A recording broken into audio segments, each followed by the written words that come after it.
friends, welcome to my channel Dhana's recipe book. இன்னைக்கு நம்ம அருமையான evening snacks crispy onion rings எப்படி செய்யலாம் அப்படிங்கறத பார்க்க போறோம். வீடியோக்குள்ள போறதுக்கு முன்னாடி நம்ம சேனலை இப்போதான் நீங்க first time பார்க்கறீங்க அப்படினா சேனலை லைக் பண்ணுங்க, ஷேர் பண்ணுங்க, subscribe பண்ணுங்க. மறக்காம பக்கத்துல இருக்க பெல் ஐகானை கிளிக் பண்ணிட்டு ஆல்ங்கற ஆப்ஷனை எனேபிள் பண்ணிக்கோங்க. வாங்க வீடியோக்குள்ள போகலாம்.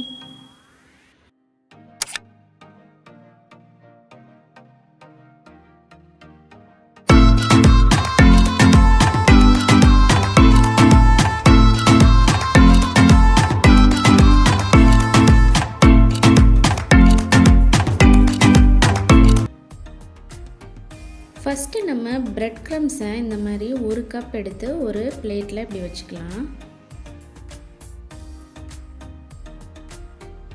அடுத்து நம்ம ஒரு 3 வெங்காயம் பெரிய சைஸ் வெங்காயமா எடுத்துக்கணும்.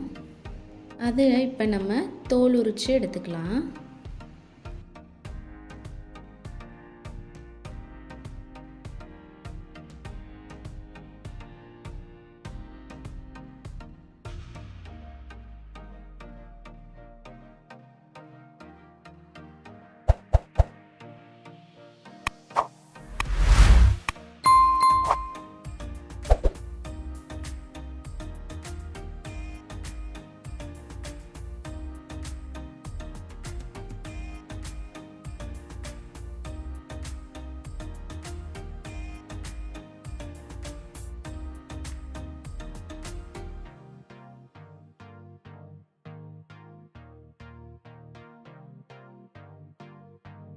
இப்போ நம்ம இந்த 3 வெங்காயத்தையும் நல்லா வாஷ் பண்ணிட்டு இத 3 ஈக்குவல் பார்ட்ஸா நம்ம கட் பண்ணிக்கலாம். அப்படி கட் பண்ணாதான் நமக்கு ஆனியன் ரிங்ஸோட திக்னஸ் பாத்தீங்கன்னா இந்த அளவுக்கு இருக்கும்.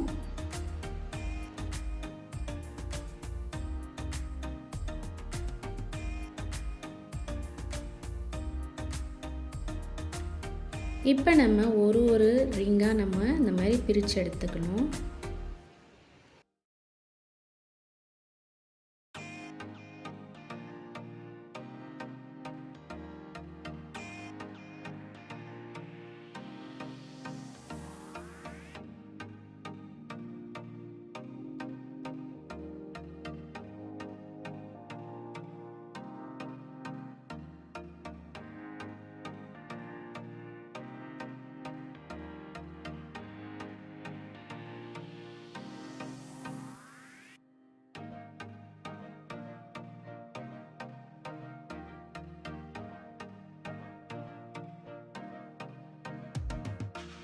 இதே மாதிரி நம்ம எல்லா ரிங்ஸையும் ரெடி பண்ணி எடுத்து வச்சுக்கலாம்.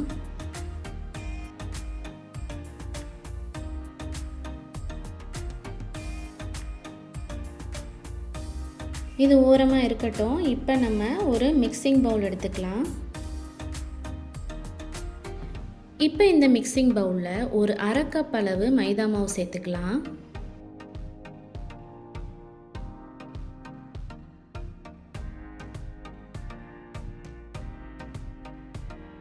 மூணு டேபிள் ஸ்பூன் நம்ம சோள மாவு சேர்த்துக்கலாம்.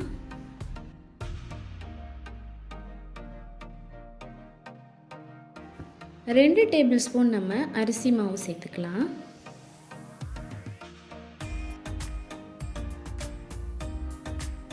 ஒரு டீஸ்பூன் அளவு நம்ம மிளகாய் தூள் சேர்த்துக்கலாம்.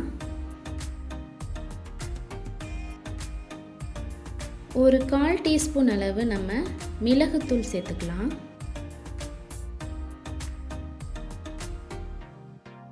அரை டீஸ்பூன் அளவு நம்ம ஜீரக பொடி சேர்த்துக்கலாம்.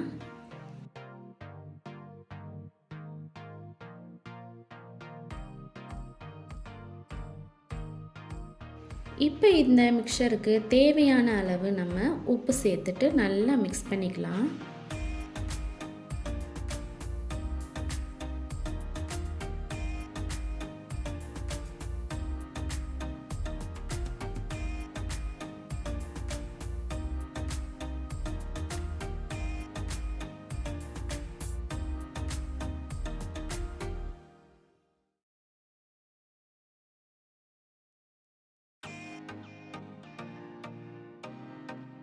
நல்லா மிக்ஸ் பண்ணியாச்சு. இப்போ நம்ம ரெடி பண்ணி வச்சுருந்த ஆனியன் ரிங்ஸ் எல்லாம் எடுத்து நம்ம இந்த மாவில் ஒரு தடவை நம்ம பெரட்டி எடுக்கணும். அப்படி பெரட்டி எடுக்கிறதால இந்த வெங்காயத்தில் இருக்கிற ஈரப்பதம்லாம் போயிட்டு நமக்கு மாவு ஒரு கோட்டிங் லைட்டாக இந்த அளவுக்கு நம்ம பண்ணிக்கணும்.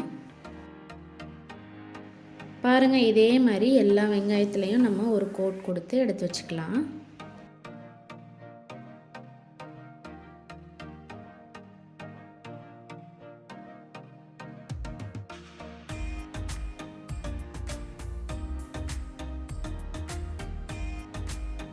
இப்போ இந்த மாவு மிக்ஸ் இருக்கு இல்லையா, இதில் நம்ம கொஞ்சம் கொஞ்சமாக தண்ணி சேர்த்து ரொம்ப திக்காகவும் இல்லாமல் ரொம்ப தண்ணியாகவும் இல்லாமல் மீடியமாக நம்ம ரெடி பண்ணி வச்சுக்கலாம்.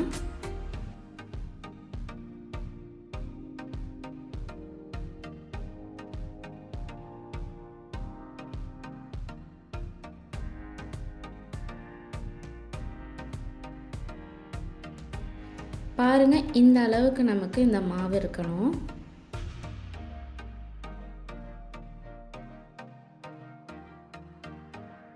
இப்போ நம்ம பவுடர் கோட் பண்ணி வச்சுருக்குறோம் இல்லையா, அந்த ஆனியன் ரிங்ஸ் ஒன்று ஒன்றா எடுத்து இந்த மாதிரி மாவில் முக்கிட்டு அதுக்கப்புறம் பக்கத்தில் இருக்கிற பிரெட் கம்ஸ் பிளேட்டில் போட்டு நல்லா ஃபுல்லாக அந்த ஆனியன் ரிங் ஃபுல்லாக கோட் ஆகிற மாதிரி நம்ம ஸ்ப்ரெட் பண்ணி எடுத்துக்கலாம்.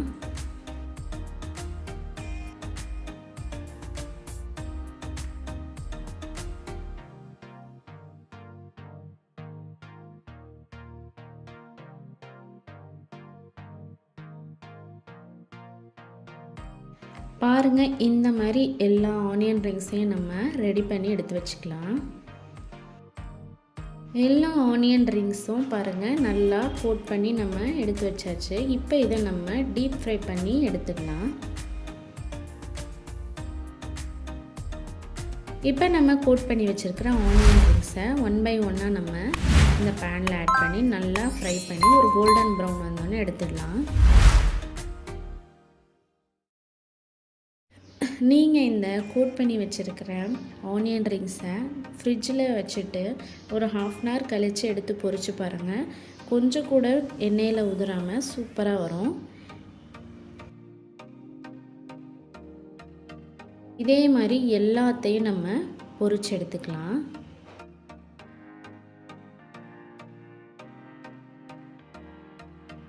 இப்போ நம்ம பொரிச்சு எடுத்ததை சர்வ் பண்ணிடலாம்.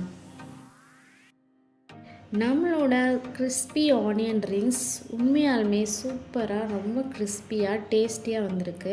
நீங்களும் இதை ட்ரை பண்ணுங்கள். மயோனைஸும் டொமேட்டோ சாஸும் வச்சு நீங்கள் சாப்பிட்டு பாருங்கள், ரொம்பவே டேஸ்ட்டாக இருக்கும். நீங்களும் இந்த ரெசிபியை ட்ரை பண்ணி பாருங்கள். ட்ரை பண்ணி பார்த்துட்டு எப்படி இருந்ததுன்னு எனக்கு கமெண்ட் பாக்ஸில் சொல்லுங்கள். மீண்டும் உங்களை இன்னொரு சூப்பரான ரெசிபியோடு சந்திக்கிறேன். அது வரைக்கும் பை பாய்.